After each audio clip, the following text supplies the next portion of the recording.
Olá, queridos, a graça e a paz do Senhor Jesus. Você sabia que Jesus Cristo, ele é o Filho eternamente gerado do Pai? Ele é o eterno Filho de Deus.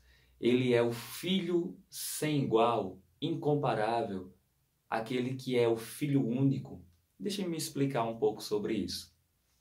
As Escrituras tratam o Senhor Jesus Cristo como alguém único, como alguém especial, como alguém incomparável.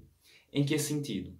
Se tratando em relação ao Pai, Jesus Cristo é o Filho na divindade. Então, sendo Filho na divindade, ele é o único do gênero. Não existe outra pessoa igual a Jesus nesse sentido.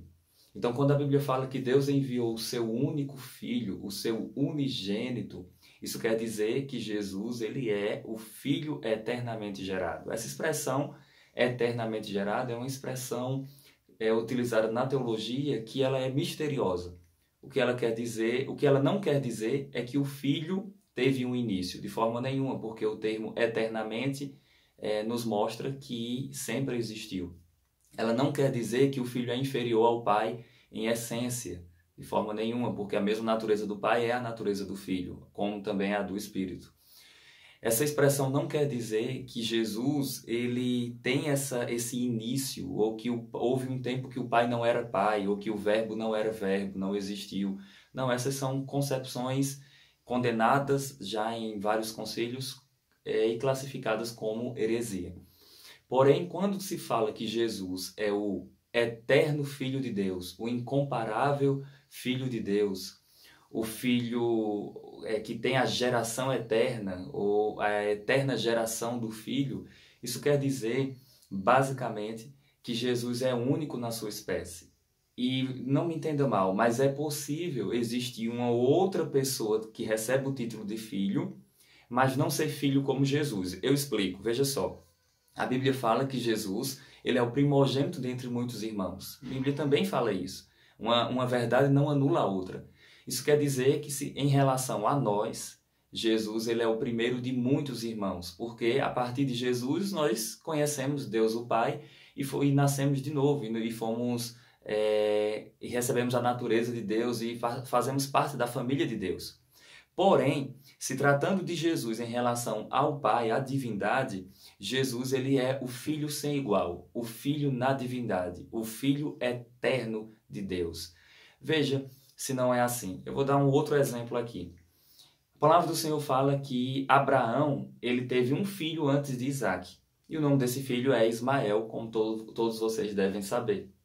Só que a Bíblia fala que quando Deus, Gênesis 22, quando Deus foi pedir Isaac a Abraão, Deus disse, Abraão, me dá o teu filho, o teu único filho, ou seja, o teu unigênito.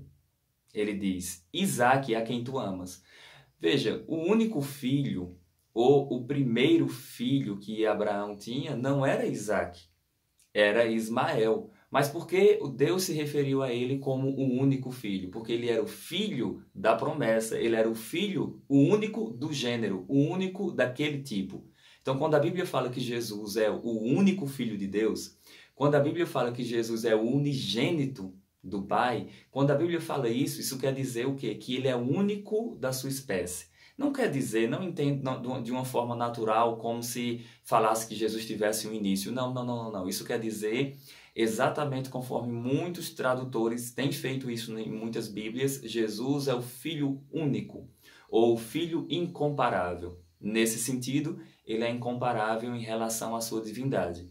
Em relação a nós, por causa da sua obra, ele é o primogênito dentre muitos irmãos. Isso é fantástico, isso é espetacular. O que é importante nós sabermos é que se Jesus não é o eterno Filho de Deus, logo nós não podemos chamar o Pai de Pai eterno. Se Jesus não é único do gênero, o único do tipo, se Jesus não é único na sua espécie, não me entenda mal, as palavras são incapazes de descrever a plenitude de Deus. Se Jesus não é o único na sua espécie, nós poderíamos dizer que alguém consegue chegar ao nível, ao título, subir ao título de Deus. De forma nenhuma. Jesus é o eterno Filho de Deus, logo ele é o Filho na divindade. Isso quer dizer que Pai é sempre Pai, Filho é sempre Filho e Espírito Santo é sempre Espírito Santo. Não existe o Pai sendo chamado de Filho, nem o Filho sendo chamado de Pai, nem o Espírito Santo sendo chamado de Pai ou de Filho. É um único Deus em 3 pessoas. Esse é o famoso mistério da Trindade. Que Deus abençoe você com esse conteúdo.